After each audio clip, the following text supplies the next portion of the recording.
In this video, we're going to focus on solving absolute value equations that contain inequalities. We're going to graph it on a number line and also represent the solution using interval notation. So let's start with the first one. Let's say if you get an equation that looks like this.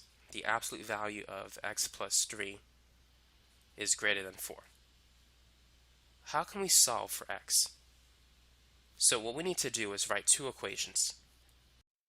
Anytime you try to get rid of the absolute value, you need to write two equations. A positive one, which looks just like the original one, and a negative one. So for the negative version, make sure you change the direction of the inequality and change the sign from positive 4 to negative 4. And then solve for x. So here we need to subtract both sides by 3. So 4 minus 3 is 1. Therefore, x is greater than 1. For the next example, we need to subtract both sides by 3. Negative 4 minus 3 is negative 7. So x is less than negative 7. At this point, we can graph the solution on a number line. So let's say 0 is right there. 1 is to the right of 0, and negative 7 is to the left. Now, x is greater than 1. Do we need an open circle or a closed circle? Since it's greater but not equal to, we need an open circle. And because it's greater than, we need to shade to the right side. Now the other answer, x is less than negative 7, so we got to shade to the left side. Now how can we represent this solution using interval notation? All the way to the left is negative infinity, and to the right, positive infinity. So notice that the shaded region is between negative infinity and negative 7, and also 1 to infinity. So the answer in interval notation is negative infinity to negative 7 union 1 to infinity. Now because we have an open circle, we're going to use parentheses and not brackets, since it doesn't include negative 7 and 1. Now let's say if you have an inequality that contains fractions. How would you solve for x? Just like before, we're going to write two equations.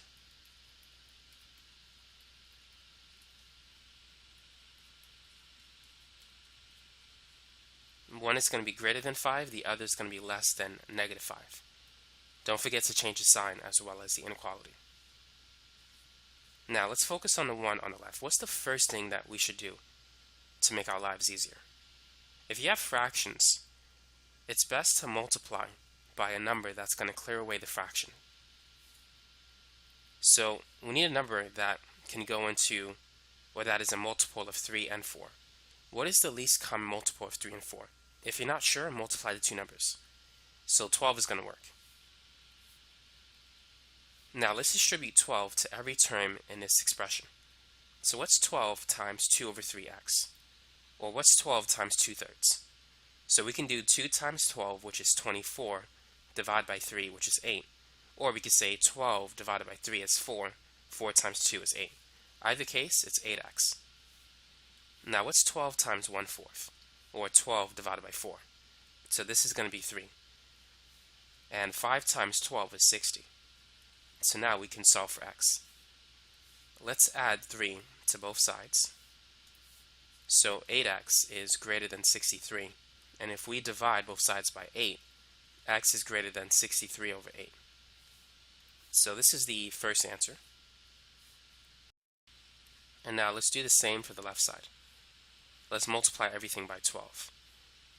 So 2/3 x times 12 is still going to be 8x.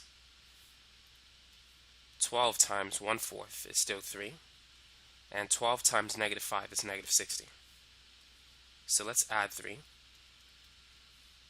So 8x is less than negative 60 plus 3, which is negative 57. And if we divide it by 8, x is less than negative 57 over 8.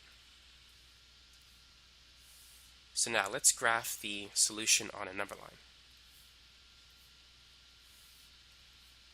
So here's 0, 63 over 8, that's just under 8. 64 over 8 is 8, but it's somewhere to the right side.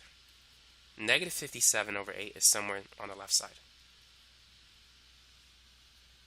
Now, we're going to use open circles because we don't have the underline. It's greater than or less than. Now, x is greater than 63 over 8, so we got a shade to the right. And for the other one, x is less than negative 57 over 8, so we're going to shade to the left. So we can see what the answer is going to be.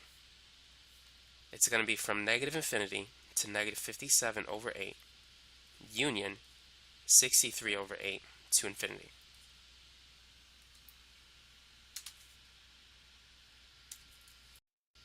Let's try one more example. So this time, there's going to be numbers outside of the absolute value expression on the left. Now, for an example like this, it's best if you isolate the absolute value before you write two equations. So let's subtract 4 from both sides. So it's going to be negative 2 absolute value, 2x plus 1, and 5 minus 4 is 1. Now we need to move the negative 2 to the other side before we write two equations. So let's divide both sides by negative 2.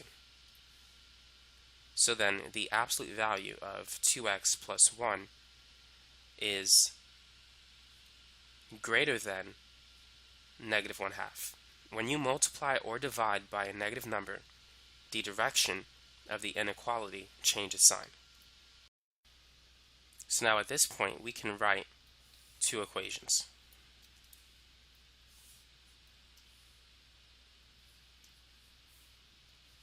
So the first equation is going to remain the same.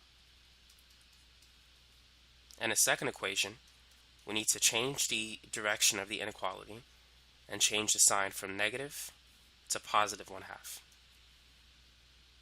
So now let's solve for x. Now the first thing I'm going to do is multiply everything by 2, just to get rid of the fraction. 2x times 2 is 4x, 1 times 2 is 2, negative 1/2 times 2 is negative 1. So now let's subtract both sides by 2. So negative 1 minus 2, that's negative 3. And then if we divide both sides by 4, we'll get the first answer. X is greater than negative 3 over 4. Now for the next one, let's subtract both sides by 1. So 2x is less than, well actually before we do that, let's multiply it by 2.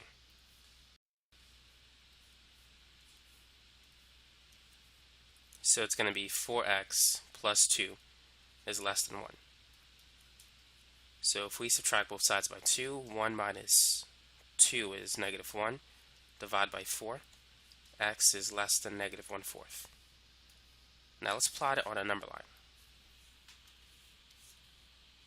Now you have to be careful with this question because there's something different about it. But I'm going to solve it first and then we'll talk about it. So here's 0. Here's negative 3/4 and negative 1/4.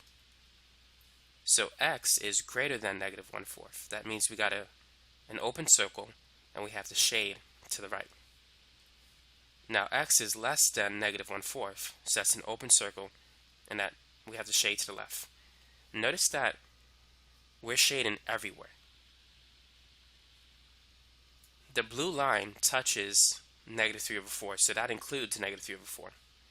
And the red part, it touches negative 1/4, so it includes it. So therefore, whenever it goes in both directions, whenever you shade everything on the number line, the answer is negative infinity to infinity. That means x could be anything. And let's prove it. The absolute value of any number is never less than 0. The absolute value of 0 is 0. The absolute value of a positive number is positive, and the absolute value of a negative number is positive. So whenever you have an absolute value expression, it's always going to be 0 or more. 0 is greater than negative 1/2. The absolute value of a positive number will be greater than negative 1/2. The absolute value of a negative number will also be greater than negative 1/2. So it doesn't matter what you plug into this equation, the absolute value will always be positive. This equation is always true. That's why it's all solution. It's from negative infinity to infinity. Now, let's say if you get a problem like this. We need to go over one more example, considering the last example that we discussed. The absolute value of 2x plus 4, let's say it's less than or equal to negative 8. Now think about it. Can 0 be less than or equal to negative 8? The answer is no. 0 is greater than negative 8. Can a positive number, let's say 7, be less than or equal to negative 8? The answer is no. The absolute value expression will give you a number that's either 0 or greater than 0. It will never give you a negative number. So therefore, this equation is always false, no matter what value of x you plug in. If you plug in 1 for x, the absolute value of 6 is not less than negative 8. It's greater than 8. If you plug in, let's say, negative 5 for x, that's negative 10 plus 4. The absolute value of negative 6 is not less than negative 8. 6 is greater than negative 8. So no matter what value of x you plug in, this equation will not be true. There's no solution. Now you have to be careful because it's very easy to overlook that fact. Let's say if you try to solve the equation. Let's see what would happen if we try to solve it. So typically, we would write two equations. And it would appear as if we can get an answer for this problem, even though it should be no solution.